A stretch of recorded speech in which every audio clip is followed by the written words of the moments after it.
Mas estávamos numa tarde com alguns amigos que vieram de São Paulo. Tratava-se de um dos diretores do Banco do Estado de São Paulo, na época, uma das maiores potências do Brasil. Esse cavalheiro era um espírita devotado. E ele vinha periodicamente a unir forças, receber mensagens dos amigos espirituais. A sua esposa era inglesa e também era fascinada pela comunhão com Chico. Estávamos nós três e chegou uma irmã da esposa do meu amigo. À noite da sexta-feira, após a reunião não tinha hora, tudo lá era diferente. Começava na hora que começava e terminava na hora que terminava, 2 da manhã, 3, 4, a depender da multidão. E como fazia muito frio, é uma região até hoje muito fria, nós íamos tomar o café da madrugada na casa do seu irmão, André. E é muito habitual em Minas o bolo de fubá, aquela bandeja enorme com bolo de fubá. O gosto é o mesmo no mundo inteiro, horrível, mas a gente adora. É uma coisa curiosa. E sempre íamos conversando. E eu estava na fase do deslumbramento com a mediunidade do Chico. Porque eu havia lido regularmente a doutrina, mas não havia vivenciado os vários fatores da mediunidade. E eu estava braço dado com ele, quando de repente eu senti um perfume de jasmim embriagador. Eu já conhecia aquele jasmim, porque no ano de 1952 eu visitei Natal pela primeira vez. E fui hóspede de José e Dagmar Melo. Ela foi presidente da federação. Ele mantinha aqui uma grande casa, o Vidraceiro do Nordeste, do Norte. E eles me fizeram um grande favor, me levaram a Macaíba para conhecer a casa em que viveu Alta de Souza, com quem eu tinha uma vinculação muito grande. Tenho até 2 filhos com ela.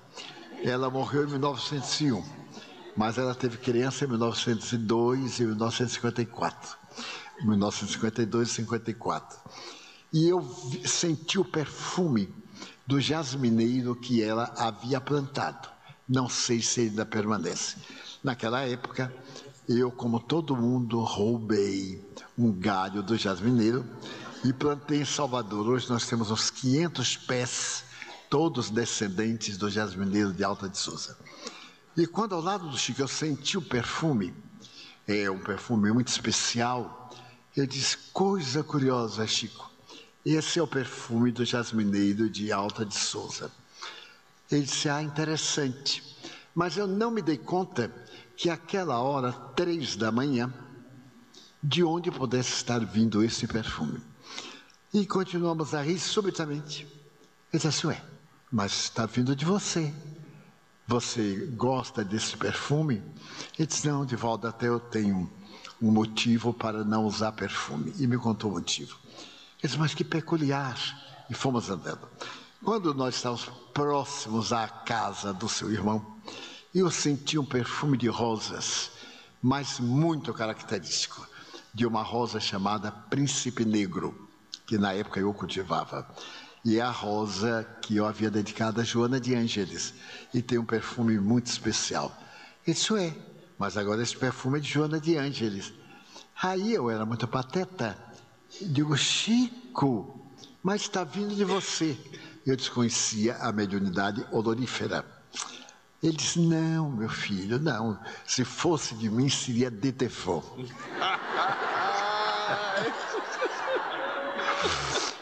Aí é que eu disse, meu Deus, como é que pode uma pessoa exalar perfume? E fiquei impressionadíssimo.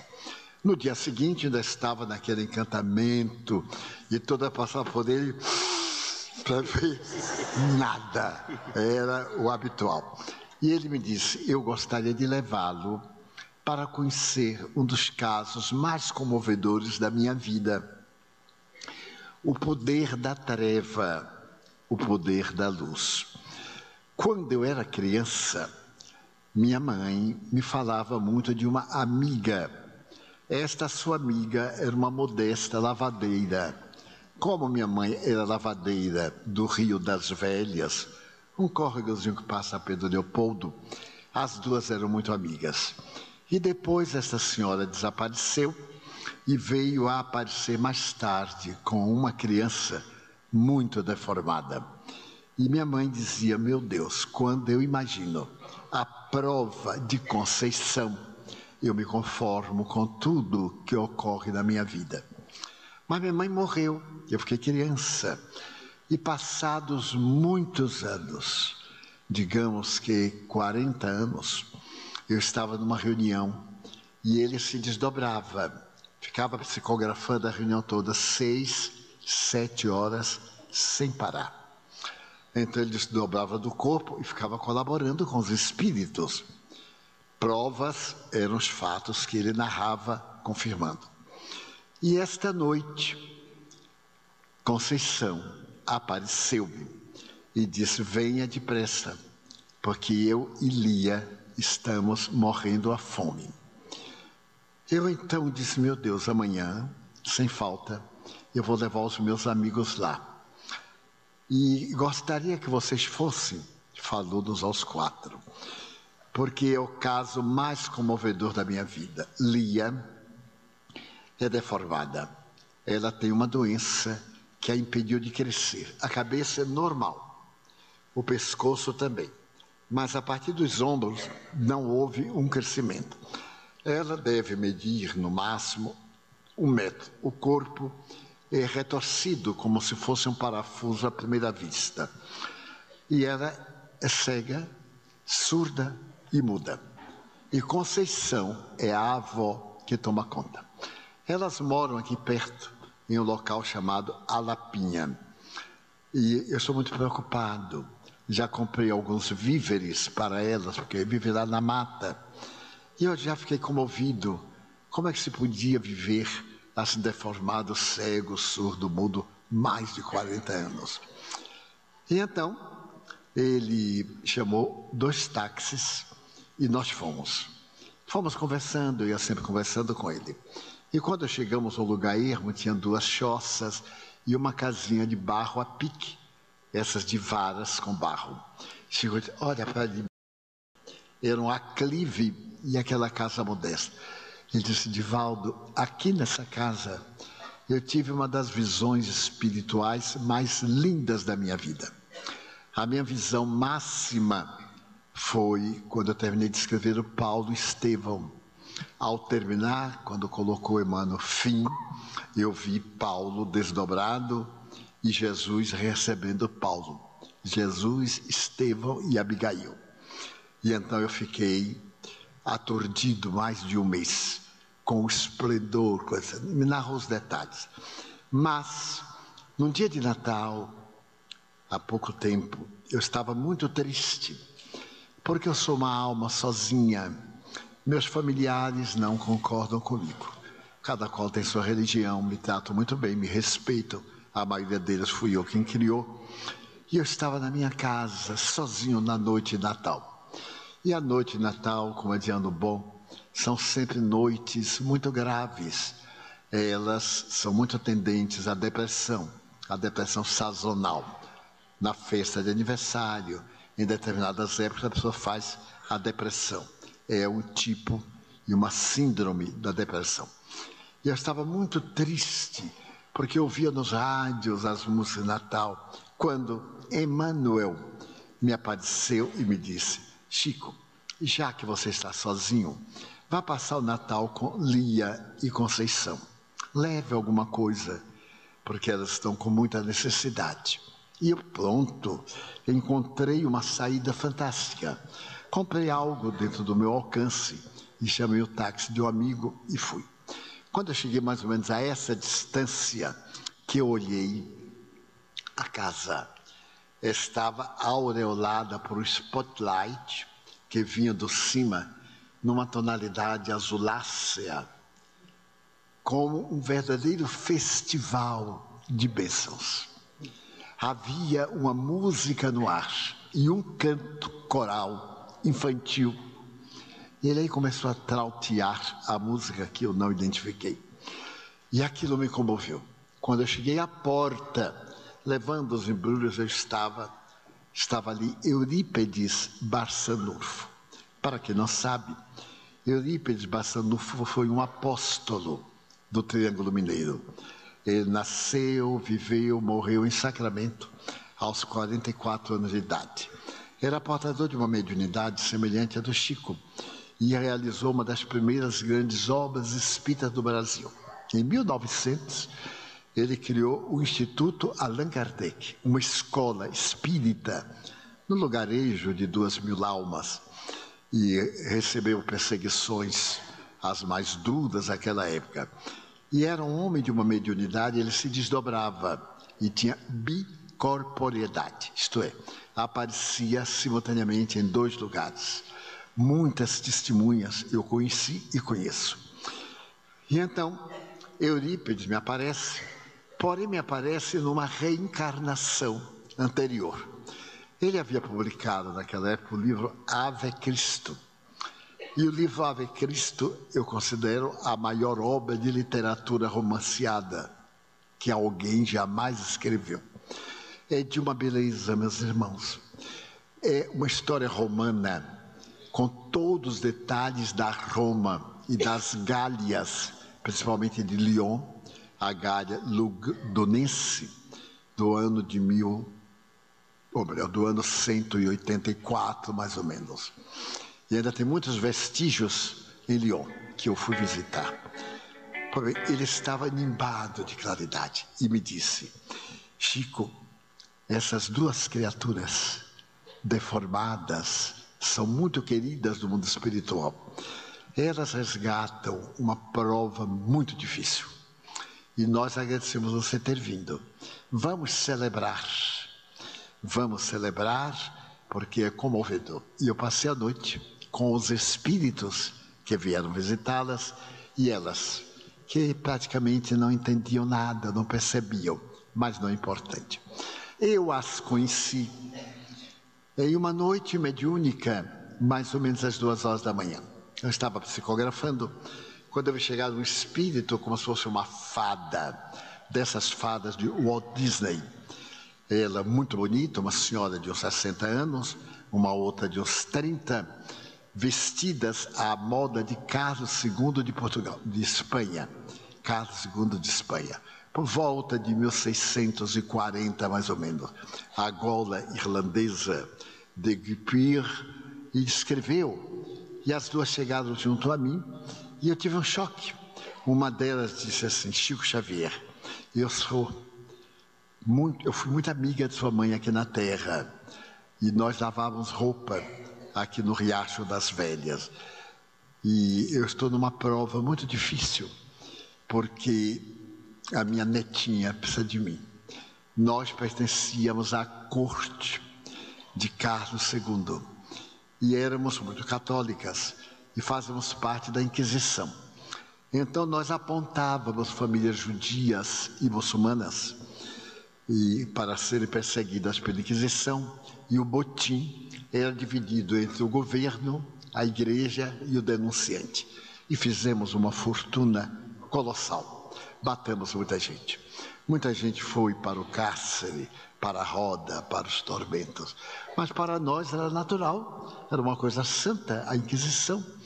E então, a verdade era outra. Quando desencarnamos, experimentamos os terrores das nossas vítimas perseguidas.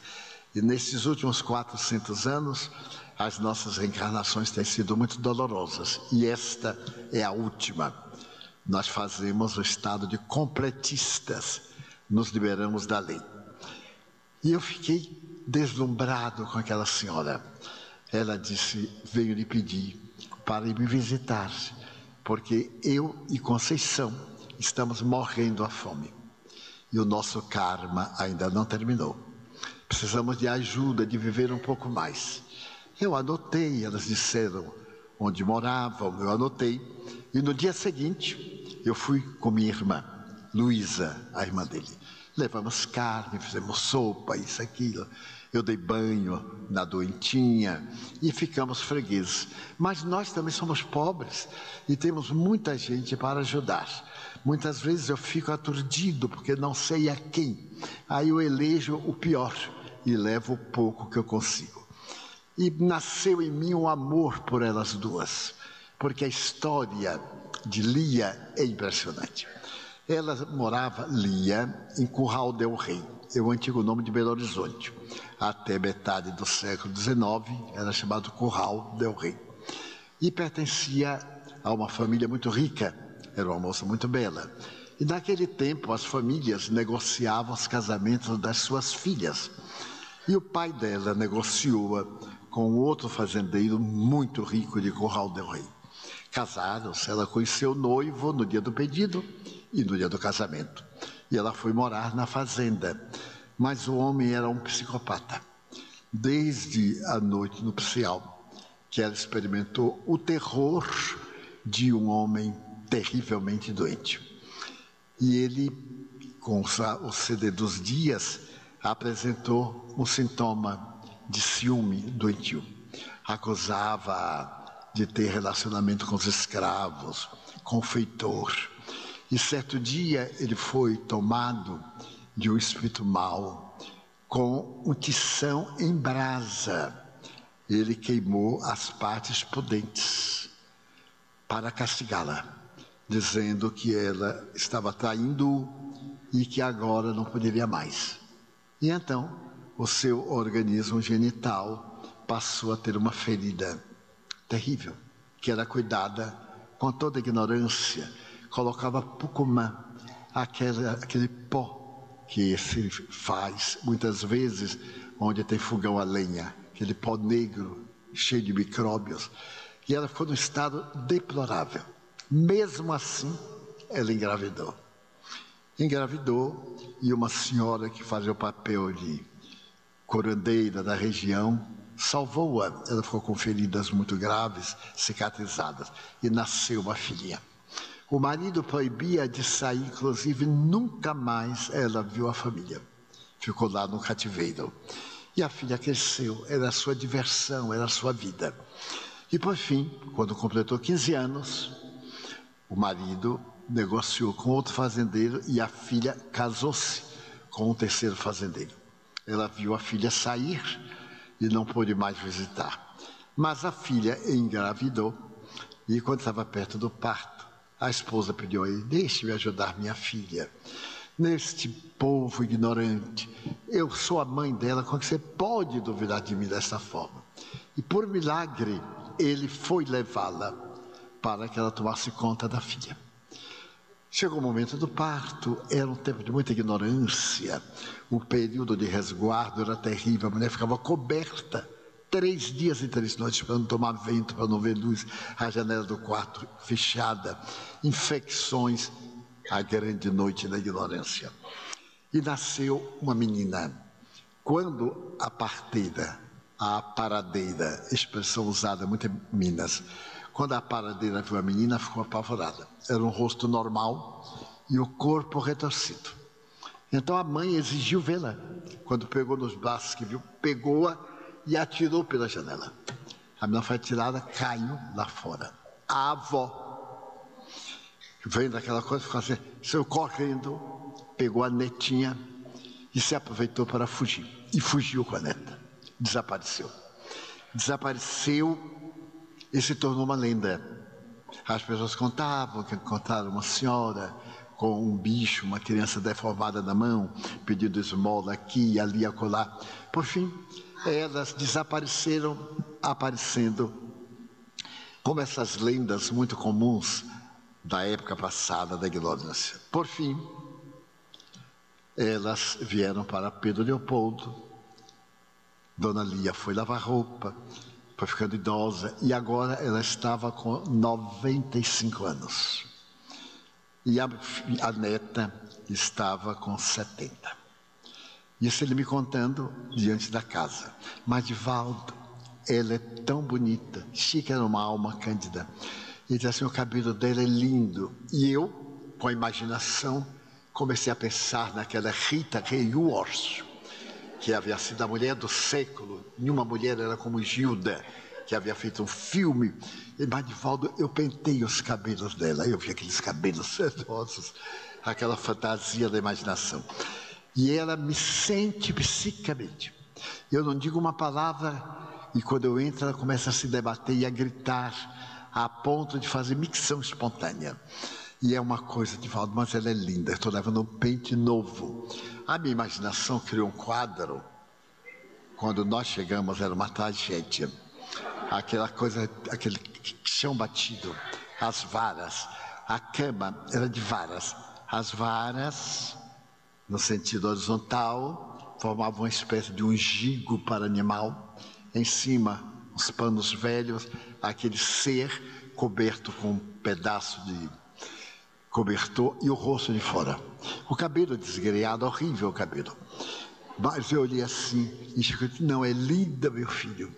Eu aí fui o mais hipócrita que pode existir. Eu digo assim, que coisa, meu Deus. Mas que coisa. E ele disse, não está achando bonito não? Eu digo, estou, Chico, uma gracinha. Ainda passei a mão no cabelo. Ele vai quebrar meus dedos, o cabelo estava duro. E ela esperneava, ela gemia, ela chorava. E Chico começou a carinhar, tenha calma, Conceição, eu vim para cá. E a irmã do Chico foi para a cozinha para preparar uma sopa. Ela trazia carne, nós chamamos carne verde, a carne fresca. E a nossa visitante, Dona Luci Pereira de Andrade, o senhor era Antônio Pereira de Andrade, doutor Antônio Pereira de Andrade. Quando viu aquilo, não estava acostumada, ficou estarrecida, hebetada. E a irmã também, ficaram as duas hebetadas. Fazia um frio de desencarnar fantasma. Então, a senhora com aquele vestidozinho de chita, seminua interiormente, arroxeada. Aí, a nossa amiga estava com um casaco de peles. Eu nunca vi nada igual. Tirou o casaco, vestiu da criatura. Aí Chico disse assim, nossa, como você está bonita, Lia. E a pobrezinha nem sabia o que era aquele bicho. Assim, faz calor, né, Chico? Que nem uma brasa, né, Chico? Faz calor. E foi à cozinha. Quando voltou, já estava tudo borrado de cinza. Chico falou, minha filha já tirou o selo, agora já é seu mesmo. Tal. E a velhotinha ficou aquecida. E nós ficamos ali. Oramos, demos um passe, preparou-se um lanchezinho para as duas. E a velhinha, murcha, trêmula, apesar do frio, ela diz assim, Chico, eu estou tremendo de felicidade. O doutor Andrade ficou tão comovido que disse, Chico, eu sou o provedor da Santa Casa de Misericórdia e poderei levá-las a São Paulo, interná-las na Santa Casa. Eu coloco no apartamento e elas têm uma vida regalada. Meus amigos, pasmem.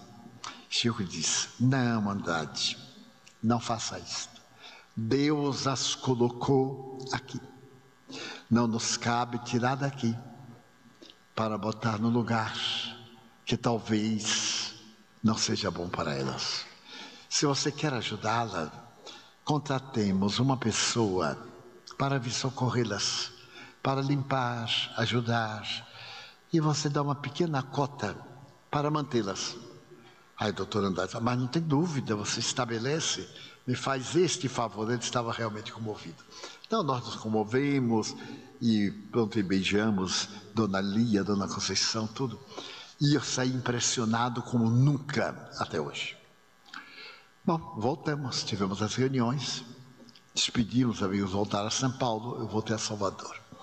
No mês de dezembro, de janeiro, aliás, do ano seguinte, eu voltei a Pedro Leopoldo. E fiquei aguardando no sábado o Chico me levar para ver lá Conceição e a sua avózinha. E quando chegou no sábado, ele não me convidou. Nós fomos visitar os pobres do Abacateiro, do bairro dos Pássaros Pretos. Eu disse, o Chico, que eu queria tanto rever Dona Lia, Conceição. Ele disse, Divaldo, elas desencarnaram. Eu tinha dito a Andrade que se as separassem, elas morreriam, porque as duas nutriam-se do amor. Notem um casal que vive muito bem, muitos anos, quando um morre, o outro logo depois. Porque a nutrição do psiquismo, a ternura, as ideoplastias, esta vibração que sai, muitas vezes vaporosa, que nutre o outro, a carícia, que são energias em permuta. Ele disse, eu estava psicografando, quando o Dr. Bezerra de Menezes me apareceu e disse, Chico, neste momento, Conceição está morrendo.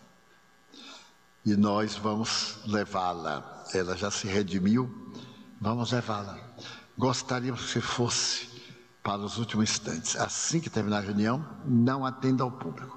Pegue o carro e vá para Lapinha. Isso foi mais ou menos em setembro. Eu terminei a reunião, pedi licença, saí correndo, peguei o carro. E quando chegamos lá, Divaldo, aquela cena do Natal estava mais festiva. Vou abrir um parênteses. Quando eu estive pela primeira vez em Toledo, na Espanha, e visitei o museu de El Greco, há uma pintura, A Morte do Conde de Orgaz, que é uma pintura clássica. El Greco é um dos gigantes do pós-renascimento. E eu fotografei muito essa tela porque me inspirou a fazer um seminário para mostrar as três dimensões: a Terra, o mundo intermediário, o inferno e o céu. E eu tenho em slides, no tempo que a gente usava slides para esses seminários. Eu fiz muito esse seminário do Brasil. Era o mesmo festival do Conde de Orgaz, fazia lembrar a tela. A casa estava coberta de flores e um coral de crianças cantava. Isto eu memorizei. Cantava em 4 vozes e dizia assim: rasgaram-se os véus da noite, novo dia resplandece, viajor descansa em prece, ao lado da própria cruz. No horizonte rebrilha uma aurora matutina, pois a morte descortina dia novo com Jesus. E vinham as outras, eu memorizei, mas era de uma beleza que ele disse, eu fiquei dominado pelas emoções. Aí entrei e vi no momento que o Dr. Bezerra desprendeu Conceição. Lia, com 96 anos, olhando o desprendimento, mas só tinha visão da matéria. Então, ela morreu e Emmanuel me recomendou providenciar um enterro modesto e levar Lia para Pedro Leopoldo. Eu a trouxe para cá. Arranjei um quartinho muito modesto aqui numa avenida, numa dessas ruazinhas, e fiquei esperando ela morrer. Então ela me disse assim: seu Chico, a minha filha, nessa época era neta, mas ela lembrava da encarnação de Carlos II. A minha filha me faz tanta falta. Somente eu a entendo. A gente conversava pela cabeça, pelo pensamento. Eu falava, ela respondia. Nós nos compreendíamos. O que será de mim agora? Isso que eu dizia, Conceição, tenha paciência. Daqui a poucos dias você vai viajar. Vai viver num outro palácio. Num palácio mais bonito do que aquele de Madrid. Então, na próxima sessão mediúnica, Dr. Bezerra disse, hoje nós vamos levar Conceição. E queremos que você esteja presente. Terminou a reunião e ele correu, como de hábito, e foi para ver a despedida. Então, desta vez, Eurípides Barçanufo, apresentando-se como escravo, que foi assassinado por Tassiano. Tassiano era o dono de uma grande chácara em Lyon, nas Gálias, no romance a que me referi, Ave Cristo. O mais lindo livro que eu já vi, que eu já li. E então, Tassiano era filho deste homem que era um grande romano, mas Tassiano era politeísta e o senhor era cristão. E Tassiano veio governar as Gálias por determinação do imperador Diocleciano.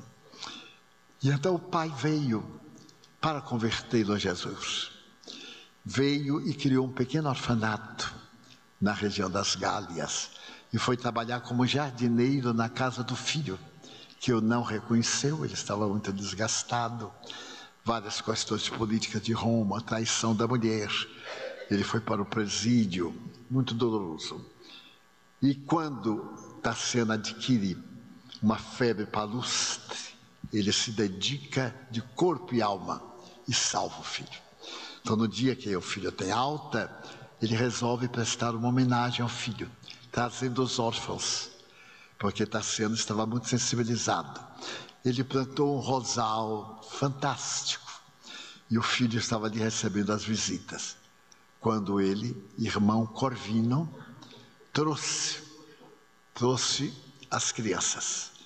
E naquele momento festivo, uma das crianças se destacou e perguntou assim: avôzinho, eu posso fazer aquela história? E o avô disse: pode. Era o Pai Nosso. Quando ele começou a ler, a cantar, a falar o Pai Nosso, Tassiano teve um susto e mandou soltar os cães amestrados, e os cães mataram umas 10 crianças. Principalmente essa criança que se chamava Silvano, rasgou-lhe o ventre e o velhinho correu para socorrer, colocou nos braços. A cena é muito pungente. E o velhinho pergunta assim: meu filhinho, o que é que você está sentindo? Ele disse: Jesus, estou sentindo Jesus. Está doendo? Ele disse: não, estou com frio. E morre nos braços. E Tassiano pega e manda pôr o pai num cátare, no presídio, onde o pai vai morrer mais tarde. Então, são essas cenas. E esse escravo, que foi também condenado, mais tarde se reencarna como Eurípides Barçanufo. Eu vejo pessoas lutando para terem sido nobres, para terem sido reis, rainhas. Não foi vantagem nenhuma.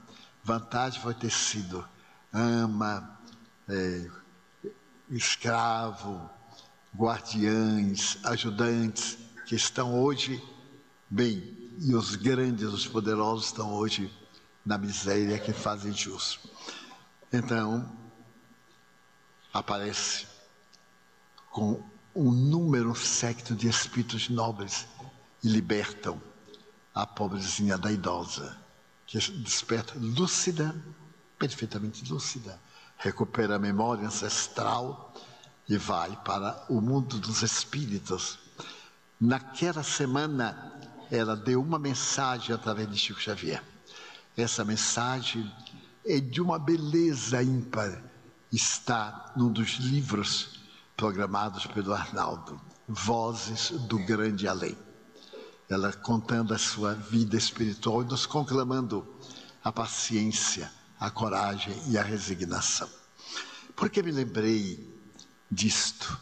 Porque vemos muitas vezes pessoas mal vestidas, mal cheirosas, e temos um escrúpulo, mesmo nós espíritas, alguns, ainda temos os nossos caprichos humanos de valorizarmos as criaturas pela persona, pela máscara, e desdenhamos, e criticamos, e muitas vezes maltratamos. Quantos filhos aqui, por certo, não cuidaram bem dos seus pais velhos? Alguns talvez tenham tido vergonha do pai vitimado por Alzheimer, que derramava comida sobre a mesa, da mãe idosa com Alzheimer, não reconhecer. Então eu gostaria de, nesta noite, lembrar a claridade do amor aos nossos pais idosos, as noites endormidas das febrículas que atacam a todas as crianças. Essas crianças que choram a noite inteira e dormem o dia inteiro. E os pais quase enlouquecem de exaustão.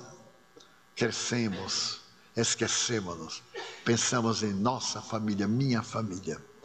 E os pais vão ficando idosos, vão ficando chatos, aborrecidos, avós implicantes, e nós vamos ficando esquecidos de que também vamos envelhecer.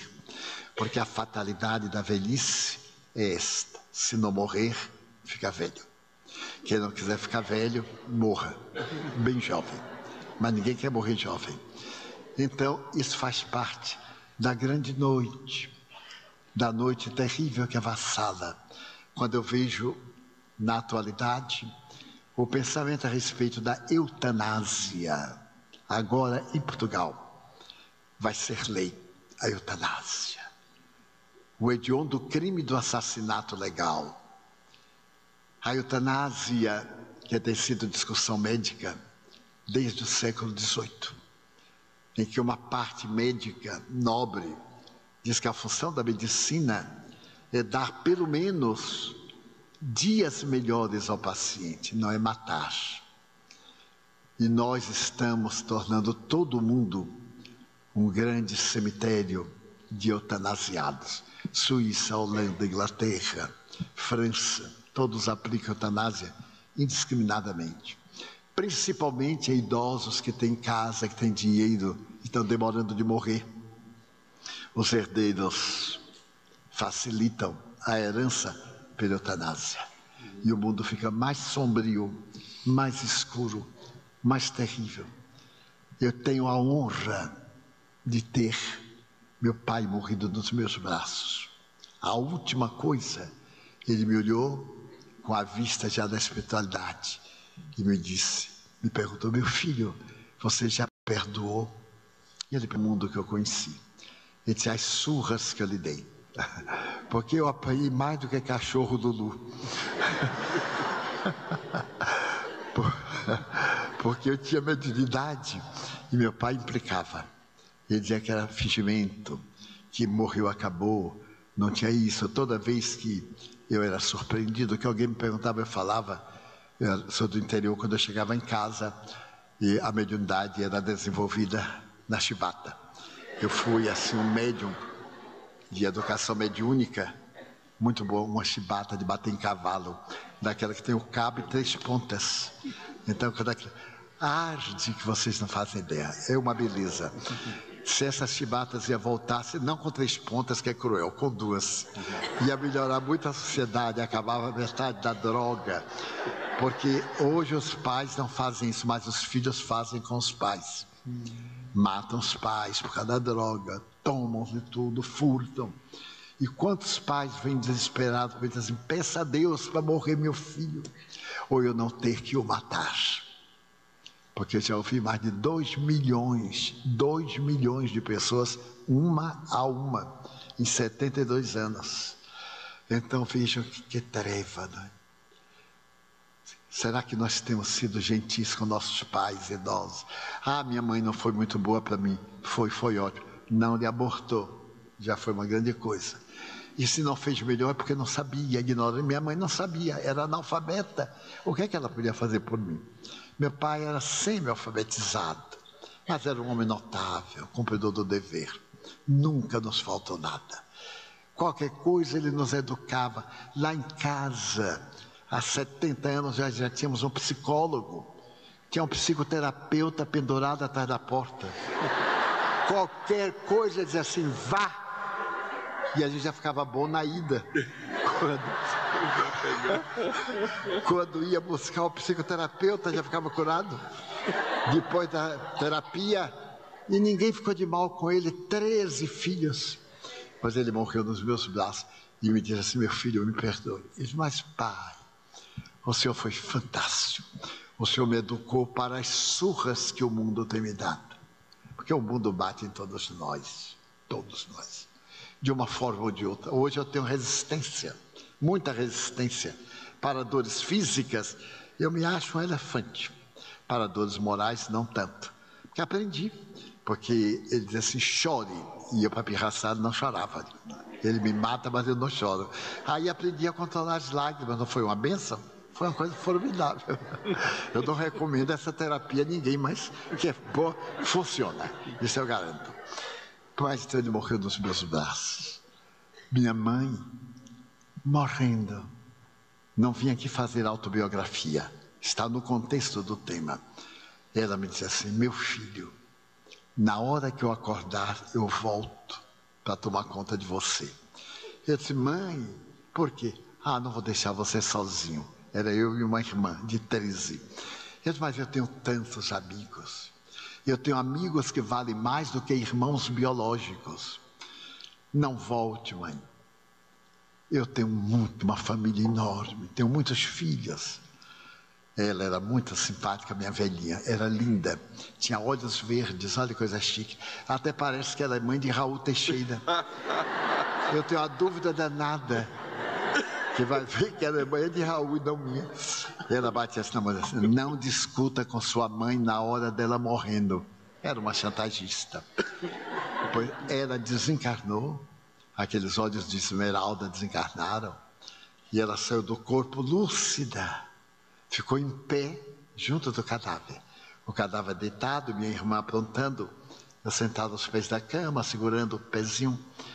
E aí ela me olhou. Quando ela viu que eu estava vendo, Di, você está me vendo? Estou, mãe. Aí Joana de Anjos chegou para ela e disse, Ana, você lembra que Edivaldo lhe contava uma história de São Francisco? Ela disse, lembro. Então faça. Porque quando São Francisco estava muito mal, Frei Leão chegou para ele e disse assim, ah, meu pai, eu tenho um homem que é muito perverso com o jumento que ele tem. O jumento está cansado, está doente, e ele maltrata o jumento. Ele monta no jumento, ele fustiga, ele bate. São Francisco, mas que perverso, vá buscar este homem. Traga-o para eu poder repreender. Quem é ele? Frei Leão disse, sois vós, vosso corpo, vosso jumentinho há 44 anos vos suporta.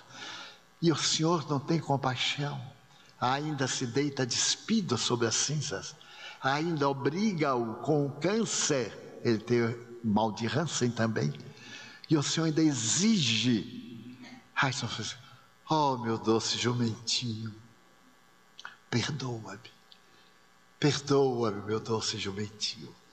Eu contava isso à minha mãe, ela se comovia e eu também. E então Joana disse, aí está o jumentinho, Ana, 86 anos. Ela se ajoelhou, um atavismo, e começou a falar com o corpo morto. Se eu não fui boa para você, me perdoe. Eu não tive um ataque, porque não sou de dar ataque, mas vê-la se despedindo assim do corpo. E ela me disse, Di, eu vou voltar. Eu vou voltar, meu filho. Eu disse, não volte, mãe. A senhora sofreu tanto. A terra é a nossa escola. A senhora agora vai para um reino de paz, de beleza. Ela disse, meu filho, eu vou voltar. Eu calei a boca. Uma semana depois, eu estava numa cidade do Paraná chamada Castro. Era um auditório um pouco menor. E de repente eu virei o rosto na palestra. Ela estava a 5 metros, com um vestido cujo tecido eu lhe dei com o meu primeiro ordenado. Eu fui funcionário, quando eu recebi o ordenado eu comprei um vestido de seda. E minha irmã fez para ela vestiu uma vez e disse, para quando eu morrer eu quero ir com esse vestido que meu filho me deu. E ela vestiu depois de desencarnada. Entra na minha palestra e disse, fale para eles que a vida é indestrutível. Diga para eles amarem meu filho, perdoarem, não guarda mágoa. Quem carrega mágoa carrega lixo mental. Fale para eles que aqui estamos nós os imortais. E eu vi dezenas de espíritos familiares das pessoas. E eles formavam um coro de bênçãos atendendo às criaturas humanas, porque nós não estamos sós. Allan Kardec perguntou: os espíritos interferem em nossa vida muito mais do que imaginais, a ponto de que são eles que vos conduzem. Se nós temos raiva, atraímos espíritos infelizes, odientos, que nos levam a detestar. Se nós temos alegrias, atraímos espíritos bons, gentis.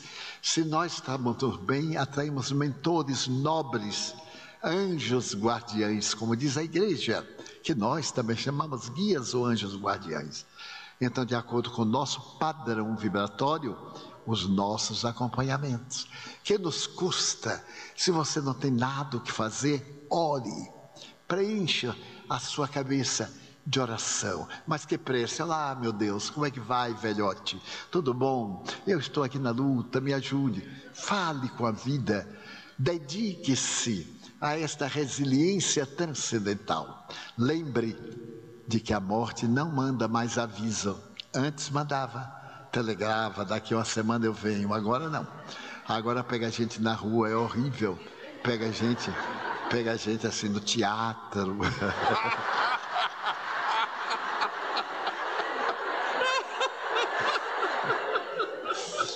O médico e tudo. Eu ando preparado. Eu estava assistindo uma conferência de um religioso no Canadá para 1000 jovens. Ele de pé, e ele disse assim: porque a nossa vida é muito tênue. Aí ele caiu morto. Vocês devem ter visto isso na internet, no Facebook. Que coisa. E eu de vez em quando digo assim: porque a gente pode morrer a qualquer hora. E digo para você: que não seja a minha hora. Mas a gente não pode programar. E no fato de morrer, que bom quando a gente está bem. Que maravilhoso quando tudo a gente consegue ordenar, controlar, compreender, resignar. Acender uma luz na escuridão. Note uma treva e um pirilampo, uma luciérnaga, um pirilampo. Acende até uma fábula de La Fontaine, muito interessante. Um pirilampo estava na borda de um lago e uma vaca estava do lado. Aí o pirilampo saltava e iluminava. Aí a vaca olhou para o lado e tinha um sapo. E a vaca disse para o sapo: olá, irmão, hein? Nós somos tão grandes, mas não brilhamos. O sapo disse: mas este miserávelzinho, eu vou apagar a luz dele. Jogou peçonha sobre o pirilampo. O pirilampo disse: por que você faz isto? Ele disse: porque tu brilhas. Notem, aqueles que têm inveja de nós, hein? Tu brilhas e eu não. O pirilampo sorriu, bateu as asas e continuou brilhando. E o sapo continuou sapo. Então não deixemos que a baba peçonhenta dos sapos empanem o brilho da nossa luz. E sejamos nós a luz que brilha na escuridão. Porque há muita gente necessitando de uma réstia de luz. Então, desde aquele dia, minha mãe passou a me aparecer, principalmente quando eu viajo. E ela é muito romântica. Às vezes vou me deitar tarde da noite, cansado, me jogo na cama e ela faz: Di, já orou? Eu digo: mãe, estou chegando agora, calma. E ela sorri: meu filho, ore, você vai viajar na barca de Caronte, até ficou oculta, não sei como. E não sabe se amanhã você vai despertar além do Letes, o rio que Caronte levava as almas para o outro lado. Quando eu desperto pela manhã e as minhas hérnias dão lições horríveis, ela faz: meu filho já orou. Eu digo: não tive tempo, as hérnias ainda não deixaram. Tenha paciência, deixa eu me livrar da hérnia primeiro para depois eu orar. Ela diz: você vai viajar nos braços do sol e não sabe se vai chegar ao crepúsculo. Eu digo: nossa, que coisa, não tenha pressa. Então, esses sentimentos bem puros. Antes eu falei um pouco técnico, agora eu quero falar o coração desta noite. Amar aqueles que nos amaram, que nos deram o melhor de si, mas também aqueles que nos criaram problemas. Deus me deu a honra de ter muitos problemas, ter encontrado muitos problemas. Ninguém chega a 92 anos de idade sem passar praticamente por tudo, mas passar muito bem. Tenho inimigos, porque Deus tem, mas não sou inimigo de ninguém. Pode me fazer o que fizer. Eu brigo um pouco antes, fico latindo, falo mal, e depois eu perdoo. Primeiro eu descarrego, depois eu perdoo. Minha irmã dizia que isso não é humildade, não, que isso é falta de vergonha. Ela possuía um outro código de ética. Era muito interessante, minha irmã, era um temperamento muito forte. E quando alguém fazia qualquer coisa que ela não gostava que fizessem comigo, ela disse assim: você tem que ficar de mal. Eu disse: mas por que eu tenho que ficar de mal? A pessoa não gosta de você, diz: então já basta. Mas não vou ficar de mal, falta de vergonha. Isso não é. Jesus não está mandando. Jesus quer que a gente seja corajoso. Quando não gostar, que mande para o inferno durante várias encarnações. Eu digo assim, é um código novo, né? É um novo evangelho. E eu tenho um filho adotivo, que ele é médico e é a pessoa das mais gozadas. Ele, quando está com raiva, ele faz assim: tio, evangelho à parte, mete o pau na pessoa. Agora o evangelho pode voltar. Então, vamos tornar o nosso mundo de sombras um mundo de luz encantadora. Porque nós, todos nós, necessitamos do amor. A pessoa que não ama está doente. Tem uma problemática na área da afetividade. E ainda não se dispôs a romper, tem medo de amar. Eu li uma obra também desse mesmo autor americano, Rollo May, em que ele dizia que as pessoas têm medo de amar. E eu não acreditei. Eu disse: cara, ninguém tem medo de amar, imagina. Mas eu comecei a perguntar a meus amigos, a fazer uma enquete. Eu digo: então, o que é que você acha do amor? Na atualidade, não me deixa eu prender por ninguém. Ninguém merece o meu amor. Eu digo: mas como não merece? Não, eu me prender a uma pessoa e depois me dar o troco. Eu digo: mas então não é amor. Se você espera o troco, você está negociando. O negócio é de querer bem, cara. Faz de tudo para conquistar. Se não conseguir, fica contente, porque pelo menos a gente ama. Porque o amor faz bem a gente. Dá alegria de viver, dá meta. Imagine a gente viver sem um afeto, sem a esperança de um abraço, de um beijo, de uma ternura. É muito doloroso. Esta é a pior solidão. Aliás, Sri Aurobindo dizia que solidão não é ausência de gente, não. É ausência de ideal dentro de nós. E é verdade. Quando a gente não tem ideal, para que viver? É o chamado: minha vida não tem sentido, ponha sentido. Há muita gente carente, precisando de amor. Lá na mansão e no nosso centro, nós ouvimos as pessoas, o atendimento fraterno. E um dia chegou uma senhora e me disse: eu vou me matar. Eu disse: mas por quê? Divaldo, ninguém, eu não consigo namorado. Nem para me dar bofetada eu consigo. Eu digo: não, minha filha, mas é uma benção. Mas é demais, ninguém me ama e tal, queixou. Eu disse: pois bem, eu vou me declarar, eu vou começar a gostar da senhora. Ela disse: mas você vai gostar para casar? Para casar não lhe garanto nada, porque eu já sou casado. Sou casado com o espiritismo, aí fica feio, 2 chapéus, fica ridículo. Então ela disse: mas a minha vida, e eu fiquei muito penalizado. E eu disse para ela: quando a senhora vai se matar? Ela disse: agora, amanhã, hoje, eu vim falar com você porque eu te quero muito bem. E aí chorou muito, eu também chorei, eu não deixo ninguém chorar. Se chorar, eu choro também. Porque chorar sozinho não dá.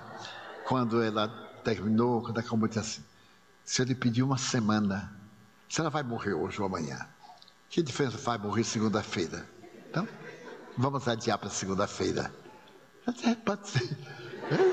Eu digo: já ganhei segunda-feira, já ganhei uns 5 dias. Venha comigo para a Mansão do Caminho. Eu tenho lá tanta gente precisando de amor.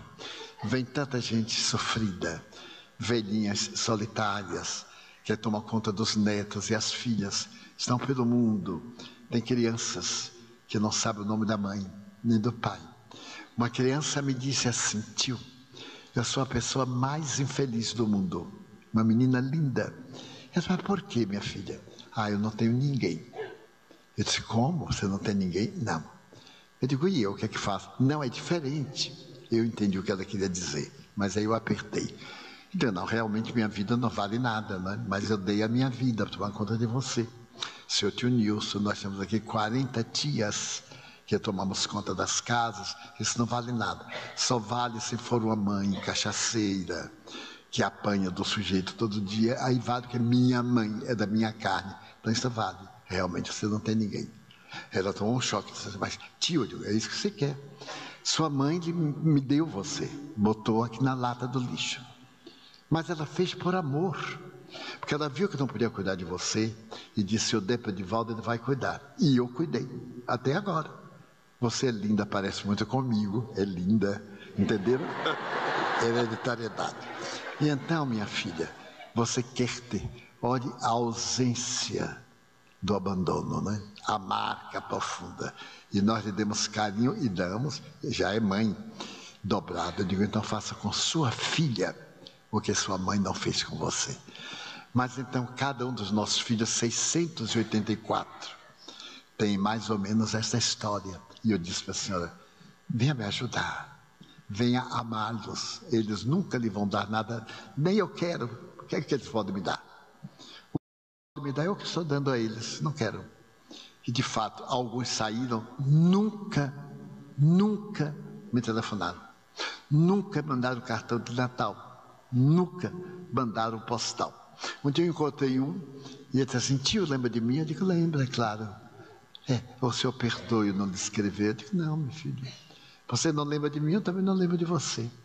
Ele começou a chorar. Sabe o que é, tio? Eu tenho vergonha, eu tenho constrangimento, porque cada alma é uma alma. Lembra do que eu falei antes? Diante de uma alma, a tese de Jung: podes ter a sabedoria que tiveres, nós estamos diante de uma alma. As almas somos abismos intransponíveis, nem nós conhecemos. Muita coisa em nossa vida depende do momento. Eu todo dia me digo: não me permita um momento infeliz. No momento infeliz a gente perde tudo. Tem um surto de loucura, uma ira, um ódio, uma perda. Nossa mente é tão delicada. Este equilíbrio a que chamamos normalidade não existe. Pergunta para o psiquiatra: todos nós somos um tanto quanto. Então o equilíbrio é exatamente este peso da lógica com a razão e com o respeito às leis estabelecidas. Isso é a normalidade. Mas basta alguém pisar no pé, já uma descarga de adrenalina, e a gente perde a razão e comete um crime. Quantos crimes são cometidos no momento infeliz? Eu visitei muito penitenciária, muito. Depois não pude mais, o tempo não me permitiu. Quantos assassinos me revelaram? Ai, se fosse hoje. Hoje pensam diferente. Então a nossa proposta da luz nas trevas é: não permitam a escuridão. Acendam uma luz, a luz da bondade, a luz da esperança. Joana de Ângeles me diz: nunca deixe ninguém sair de você sem levar um pouco de você. Um sorriso. Quem é que não pode dar um sorriso? Um aperto de mão, uma palavra gentil, uma esperança. Mas não deixe sair sem levar algo de você. Numa vida longa eu tenho visto isso e tenho encontrado as respostas no mundo inteiro, em situações muito difíceis, situações no exterior muito difíceis. Encontrei sempre alguém. Certa feita em Londres, um fiscal aduaneiro implicou comigo. Ele estava revistando e eu levava uma importância para a Mansão do Caminho. E declarei, felizmente eu declarei. Ele disse, mas é proibido por lei, o senhor só pode levar até $10.000. E devia ter uns 12 ou 15. Eu disse, eu sei, mas o senhor acha que eu ia rasgar e jogar fora? Não. Nós temos uma casa, peguei o computador, mostrei, abri e deram. Então eu estou levando. Então ele me disse assim, o senhor terá que passar ali. Ia ser em inglês, hein? Imagine o que eu falei para esse homem em inglês. Só Deus e ele é que sabe. Então, tem que passar ali, você vai ficar retido. Eu olhei bem para o homem, bem. E disse assim, primeiro, eu não vou ficar retido. Eu sou um mensageiro da paz. Eu tenho um título de representante da paz no mundo. E estou em paz. Pago a multa, pago o que for. Mas a soberba dos senhores eu não vou aceitar. Porque a minha missão é desarmar os maus e soberbos. Então os bons espíritos chegam e a coisa vai adiante. E ele terminou me dando um abraço. Outra feita na Alemanha, eu levava uns livros traduzidos para vender. Sempre levei. E então, quando fomos passando na alfândega, ele disse, o que são isso? Eu disse, livros. Para quê? Para vender. Mas você não sabe o que é proibido? Eu digo, não sei o que é proibido. Eu sei que tem que pagar uma taxa, mas não sei quanto é. Ele então abriu e eu tinha 50 livros, traduzidos ao alemão. Ele pegou, leu e disse assim, é livro religioso? Eu digo, é sim, senhor. Também em inglês. Então, ele me olhou bem e disse, olha, você vai ter que pagar 70 euros. Eu digo, graças a Deus. Até 100, ele acha. Um pouco mais a gente vai discutir. Aí o homem me olhou muito e ele me disse, quanto você vai ganhar pelas conferências? Eu disse, nada, eu faço por amor. Na minha religião, nós não cobramos, nós damos. Cobramos seminários para poder ajudar obras de beneficência. E damos livros para não parecer que o seminário é cobrado. Para ver que é uma permuta e o pouco que dê de lucro em benefício dos outros. Porque as doações não são suficientes. Ele me disse, é uma situação penosa, porque o chefe da aduana está aqui. Eu digo, o senhor chama para falar. A minha tradutora está aqui fora. Se o senhor me permitir, eu vou chamá-la, porque ela é minha tradutora ao alemão. Pois o homem ficou tão magnetizado, que ele disse, pois não, pode chamar. É proibido entrar uma pessoa na parte interna. Edith veio... E eu digo, olha, Edith, conversei com este cara, eu já amancei o que pude, agora o resto. Ela aí conversou com ele e tal, e tal. Ele dispensou, falou com o chefe, dispensou a multa. Eu quis dar um livro, ele não aceitou, porque pareceria pagamento. E eu disse, então vá me ouvir, o senhor vai gostar. Disse, com certeza, com certeza. Pelo menos eu vou lhe fazer rir. Se o senhor não puder nada, porque alemão não ri nas palestras. É uma tragédia. Eu conto um caso alegre, a brasileirada ri, porque eu vou falando em português e o tradutor vai atrás. Aí dá aquela gargalhada. E os alemães ficam sem entender. Quando passa a gargalhada brasileira, a tradutora faz a transversão, e aí os alemães eu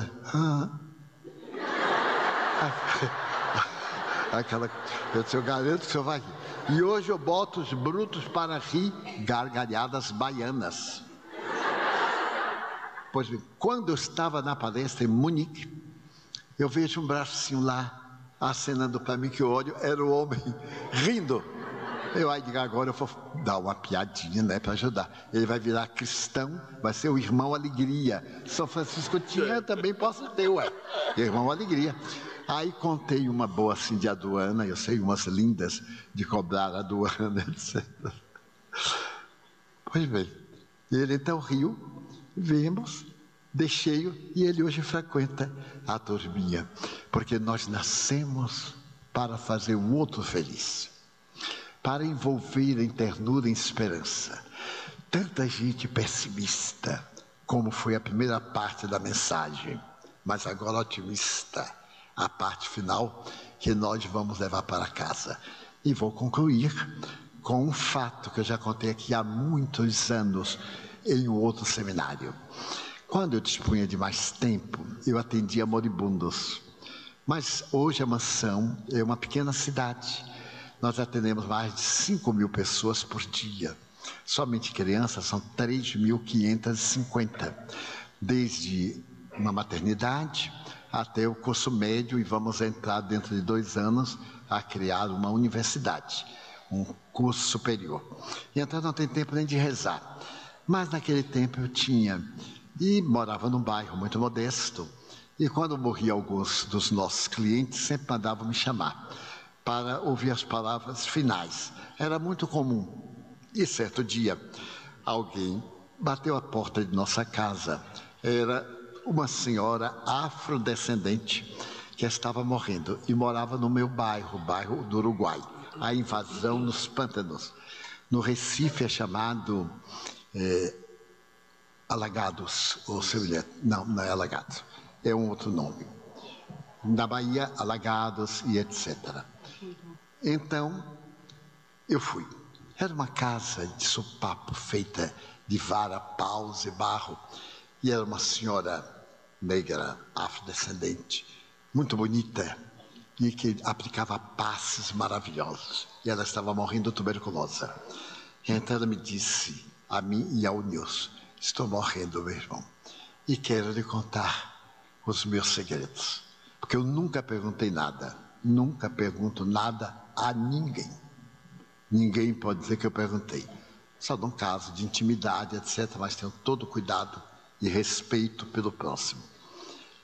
Ela então disse, o irmão me ama, eu faço parte da nossa casa, e o irmão não me conhece.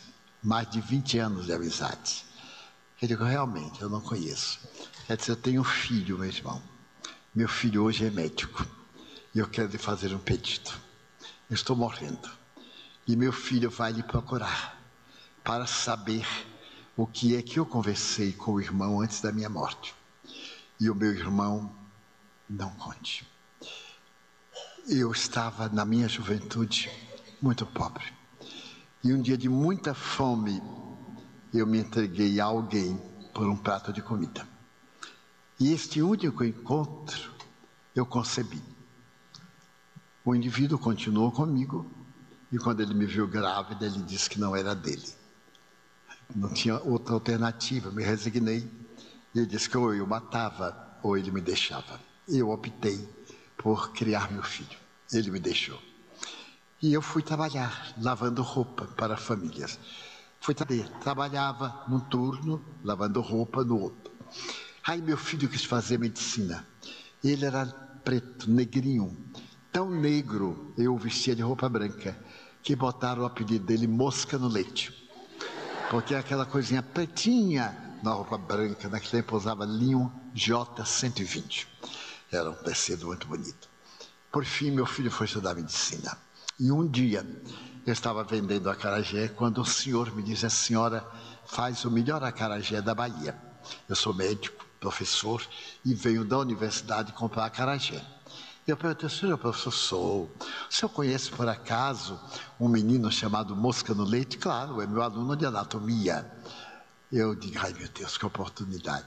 Doutor, este rapazinho, eu não tive coragem de dizer que era meu filho, para ele não se sentir humilhado, ser filho de uma vendedora de acarajé. É meu filho de batismo, eu sou madrinha de toalha dele. O senhor poderia dar oportunidade a ele na sua clínica? Posso me ajudar, prepará-lo. Pois eu vou lhe dar acarajés gratuitos enquanto meu filho frequenta lá. E fiquei amiga do professor e meu filho foi trabalhar com o médico. Passaram-se os anos e chegou a época da formatura do meu filho. Eu então tinha que ir para a formatura. Comprei um vestido de seda lamê vermelho. Fica muito bonito, né? Comprei 2 pares de sapato com salto, porque eu só usava tamanco. E quando eu botei o primeiro salto, eu caí. Aí eu comprei um para treinar e o outro para calçar no dia da formatura. Mandei fazer o vestido vermelho com a flor amarela enorme aqui, porque numa negra ficava muito bonito. Espichei o cabelo. Agora o cabelo é sombreiro. Naquela época eles pichavam a ferro, espichei o cabelo, aquela coisa. E então, o meu irmão, pode imaginar, comprei o anel de formatura, era rubi, era a pedra, médico era verde. Comprei a pedra verde, a esmeralda para meu filho, guardei, aluguei um carro para nos levar no dia. E à véspera, meu filho lindo, irmão Divaldo, meu filho chegou e disse: mamãe, eu tenho 2 pedidos para lhe fazer. Pois não, meu filho. Eu estava de frente do espelho, me ajeitando e via-o pelo espelho. Mamãe, eu queria lhe pedir para você não ir. Por quê, meu filho? Não, mamãe, pela nossa condição social, racial. Eu tenho medo que alguém lhe humilhe, eu não ficaria bem. Então, se eu lhe pedir para não ir, você se incomoda? Não, meu filho. Eu até agradeço. Eu estou aqui para lhe servir. Mas eu fiquei tão triste. Eu queria tanto ver meu filho se formar. Mas ele me deu essa ideia. Podia ser mesmo que alguém me humilhasse. Então ele me deu tiro de misericórdia. Sabe o que é, mamãe? Eu vou com minha noiva. Eu estou noivo da filha do meu médico, do meu chefe. Era uma moça branca. E ela é que vai desfilar comigo. Eu então vi que meu filho tinha vergonha de mim. Senti uma dor no coração, como um infarte. Mas aguentei. Mas meu filho, você não me falou que foi noivo? Mamãe, eu não queria lhe preocupar. Você sabe como é a sociedade, sei o quê. Ele foi dando desculpa. Eu digo, pode ficar tranquilo que eu não irei. Mamãe, tem outra coisa. Se você adoecer, não precisa você ir ao meu consultório. O meu mestre, meu amigo, vai me dar o consultório dele. Ele tem o melhor consultório da cidade de Salvador. E eu vou ser o herdeiro, vou casar com a filha dele, a família toda aceita. Então eu não quero que você vá, porque lá o consultório é de pessoas distintas. E você vai assim, pode ser humilhada. Você me chama ao telefone e me deu um cartão. Eu disse, meu filho, você sabe que eu não sei ler. Não se preocupe não, eu não vou precisar de você nunca. Porque pobre não tem doença. Pobre só tem diarreia e bronquite. Então a gente trata com chá, com isso aqui. Aí eu fui compreendendo que ele tinha vergonha de mim. E eu disse, não se preocupe, eu lhe adoro, meu filho. Eu não irei ao seu consultório, pode ficar tranquila. Mas você não está triste, mamãe? Não, meu adorado filho. Meu irmão, ele saiu, sem olhar para trás, e disse, o que eu tinha de melhor eu já levei. O resto você dê para os pobres. Aqui no bairro eu não volto mais. E não voltou, nunca mais, meu irmão. Eu continuei na minha missão. Os amigos me falavam que ele é um homem ilustre. Ele foi para o estrangeiro. Nós estamos vendo ali aquele baú, recorte de jornal. As pessoas me contam, eu compro jornal, recorto e guardo. Mas não sei ler. E agora eu vou morrer. Eu sei que ele vai lhe procurar. Porque meu filho é bom. Notem as mães, meu filho é bom.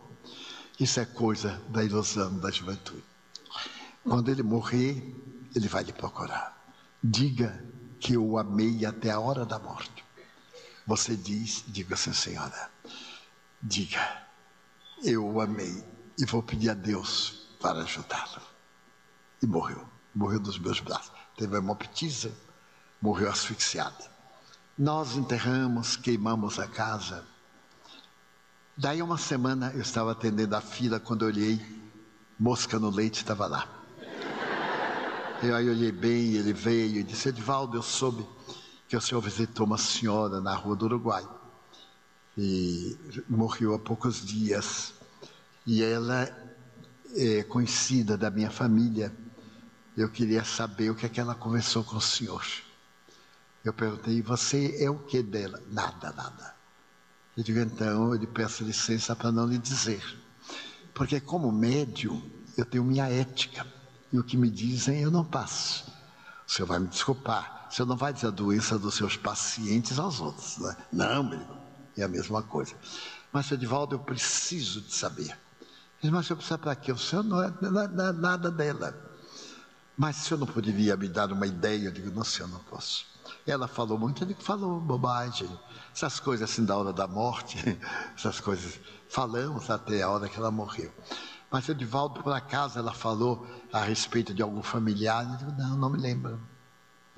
Ela disse que tinha filho, eu digo, não me lembro, honestamente. Eu não me lembro, eu digo, comigo este neguinho vai pagar. Ele vai, com todo amor, não é? Vai. Vai pagar. Ninguém aqui é vingativo. Então, ele se aborreceu. Eu disse, olha, não vejo razão você se aborrecer. O senhor está desejando que eu quebre a minha ética e eu não vou quebrar. Mas o senhor não me dirá hipótese nenhuma, diga hipótese nenhuma. O senhor não é parente? Não posso dizer.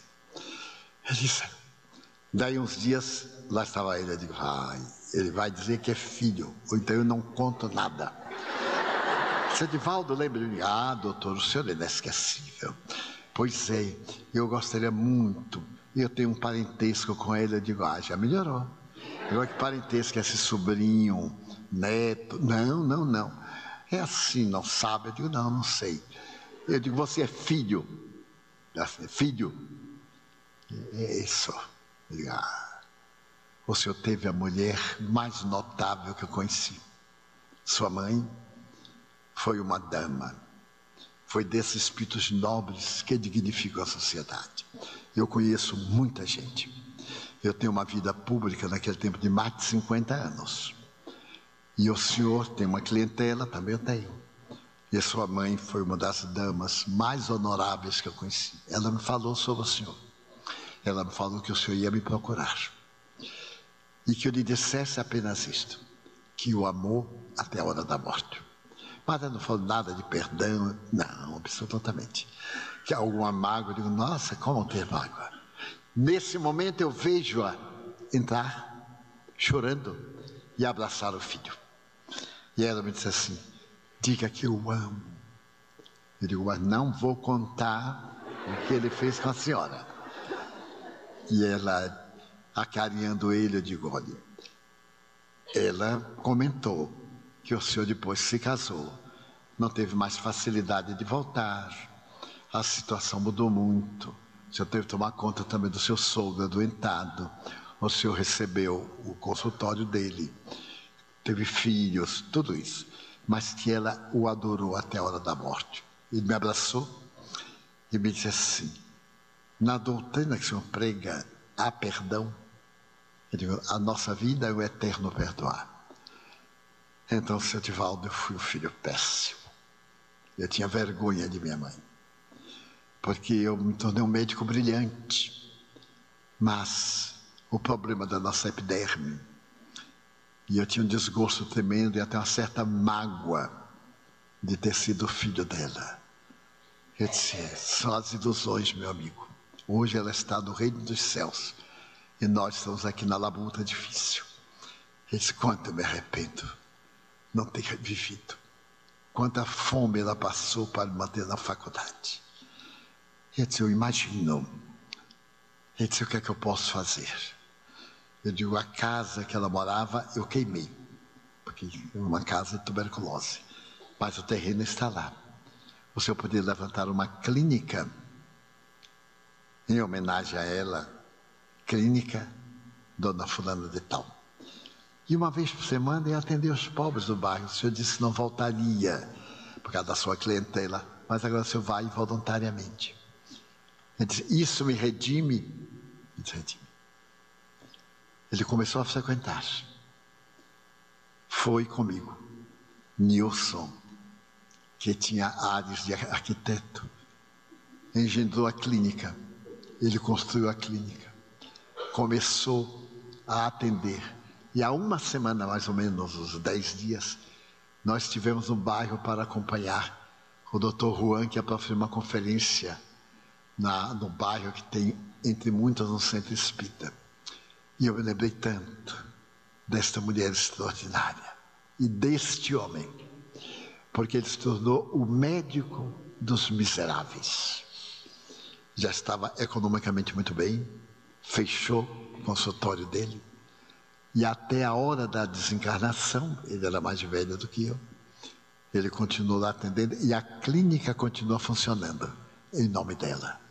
A luz na escuridão, a luz do amor na escuridão. É esta luz, o amor, a caridade ensinada por Jesus, a ternura que nós podemos oferecer.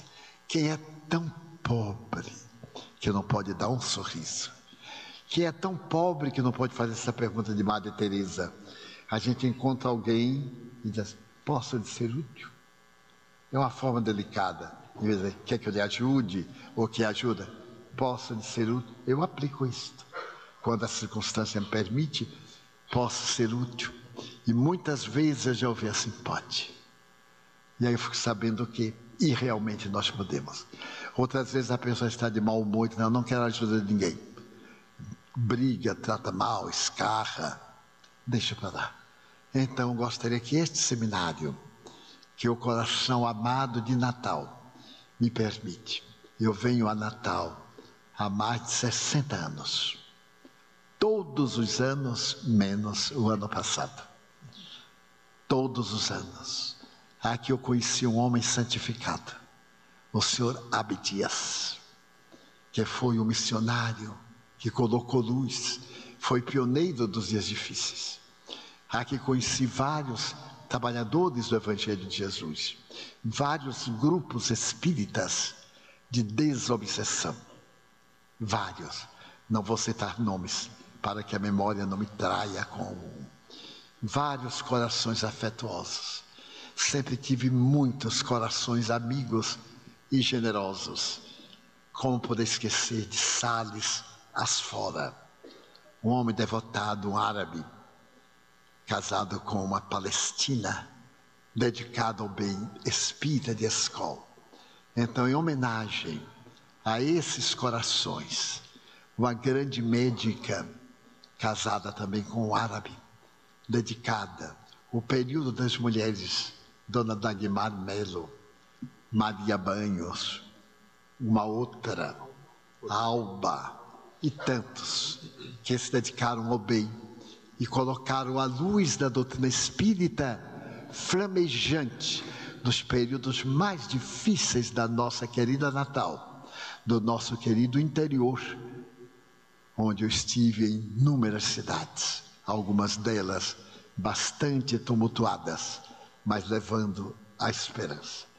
Então gostaria de pedir a Deus que nos envolva em paz, que saiamos hoje um pouco diferentes e que não reclamemos de nada, porque nós temos tanto, Deus nos deu tanto, que não necessitamos de nada. Então que nós possamos dizer: meu Deus, muito obrigado por tudo que me deste, por tudo que me dás. Muito obrigado pelo ar, pelo pão, pela paz. Muito obrigado, Senhor, pelos olhos meus, que me permitem ver o céu, a terra e o mar, a ave ligeira que corre fagueira pelo céu de anil, e as flores verdes em tonalidades mil. Muito obrigado, Senhor, porque diante da minha visão, eu vejo aqueles que são cegos e vivem na escuridão, tropeçam na multidão, choram na solidão. Eu oro por eles, porque eu sei que depois desta vida, na outra lida, eles também enxergarão. Muito obrigado, Senhor, pelos ouvidos meus, que me foram dados por Deus, ouvidos que ouvem o tamborilar da chuva no telheiro, a melodia do vento nos ramos do almeiro, as lágrimas que choram dos olhos do mundo inteiro, ouvidos que ouvem a música do povo que chora do morro, na praça cantar, a melodia dos imortais, que se ouve uma vez e não se esquece nunca mais. Pela minha faculdade de ouvir, pelos surdos eu te quero pedir, porque eu sei que depois desta prova, na vida nova, eles também cantarão. Obrigado pela minha voz e pela sua voz, pela voz que canta, que ensina, que alfabetiza, que legisla, que trauteia uma canção, e que o teu nome profere com dúlcida emoção.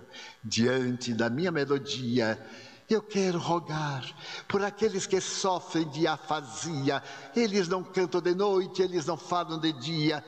Oro por eles, porque eu sei que depois desta prova da vida nova cantarão. Obrigado pelas minhas mãos, mãos que aram, que semeiam, que agasalham, mãos que tiram angústia, mãos que atende a dor, o sofrimento, o desamor, pelas mãos de filosofia, pelas mãos de cirurgias, de poesias, de psicografias, pelas mãos de sinfonias, pelas mãos que atendem a velhice, a dor, o desamor, pelas mãos que no seio embalam o corpo de um filho alheio sem receio, e pelos pés que me levam a andar sem reclamar. Muito obrigado, Senhor, porque eu posso bailar diante do meu corpo perfeito. Eu te quero louvar, porque eu vejo na terra aleijados, amputados, marcados, que não podem caminhar. Eu oro por eles, porque eu sei que depois desta expiação, da outra reencarnação, eles também bailarão. Muito obrigado, por fim, pelo meu lar. É tão maravilhoso ter um lar. Não importa se é uma mansão, se é um ninho, um bangalô, se é uma casa no caminho, um duplex, seja o que for, mas que dentro dele exista a figura do amor. Amor de mãe, ou de pai, de mulher, ou de marido, de amigo ou de irmão. A presença de alguém que me dê a mão, porque é muito triste viver da solidão. Mas se eu a ninguém tiver para me amar, nem um amigo para ajudar, nem um apoio para caminhar, nem assim eu reclamarei. Pelo contrário, direi: obrigado, Senhor, já que eu não tenho lar, nem um cão, nem um gato para me acompanhar. Eu quero te agradecer porque nasci. Muito obrigado porque creio em ti, pelo teu amor. Obrigado, Senhor, pela sua atenção. Muito obrigado, senhores.